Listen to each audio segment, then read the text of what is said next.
আসসালামু আলাইকুম। স্বাগত জানাচ্ছি কেটিভি বাংলার নিয়মিত সংবাদে। সাথে আছি আমি আবিদুর রহমান সবুজ।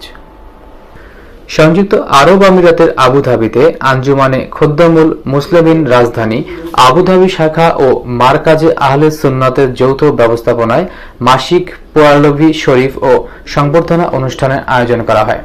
মঙ্গলবার বাদ মাগরিব হতে মারকাজে আহলে সুন্নাতে মিলনায়তনে বাংলাদেশ থেকে আগত রাহাতিরা দরবার শরীফে সাজ্জা দানশীল আলহাজ মাওলানা সৈয়দ মোহাম্মদ ওবায়দুল মুস্তফা নাইমি আশরাফি আমিরাতে আগমন উপলক্ষে সংবর্ধনা অনুষ্ঠান অনুষ্ঠিত হয়। আব্দুল্লাহ আল রাসেলের সঞ্চালনায় এই অনুষ্ঠানে সভাপতিত্ব করেন সংগঠনের সভাপতি আলহাজ মোহাম্মদ ইকবাল হোসেন। কোরআন তেলাওয়াত ও নাতে মোস্তফা পরিবেশন করেন মাওলানা মোহাম্মদ মোস্তফা ও গিয়াসউদ্দিন। এতে স্বাগত বক্তব্য রাখেন বাংলাদেশ থেকে আগত মাওলানা এম এ। কেন করলে আমার সাথে এগুলা? কি চাইছিলাম এই 4-5 বছর 6 বছরের মধ্যে 6 বছরের ভিতরে আমি তাতে কি পাইছি? আর তুই কি দিলি আমার সব শেষ করে দিলি, আমার মা বাপের বুকটা তুই খালি করে দিলি।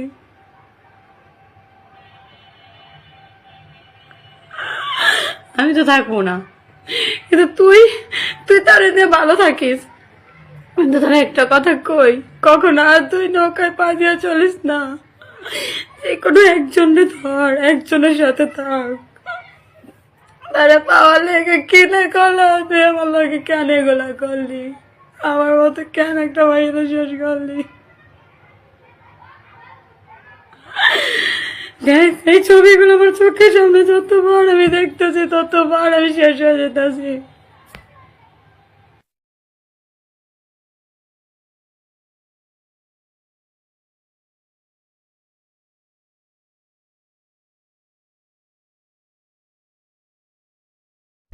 কেটিভি বাংলা নিয়মিত সংবাদ দেখতে হলে ভিজিট করুন www.ktvbangla.net, ফেসবুকে facebook.com/ktvbangla এবং ইউটিউবে youtube.com/ktvbangla এই ঠিকানায়।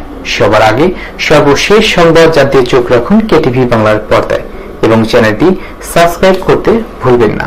আমাদের চ্যানেলটি সরাসরি দেখতে হলে প্লে স্টোর থেকে ডাউনলোড করুন কেটিভি বাংলা অ্যাপসটি।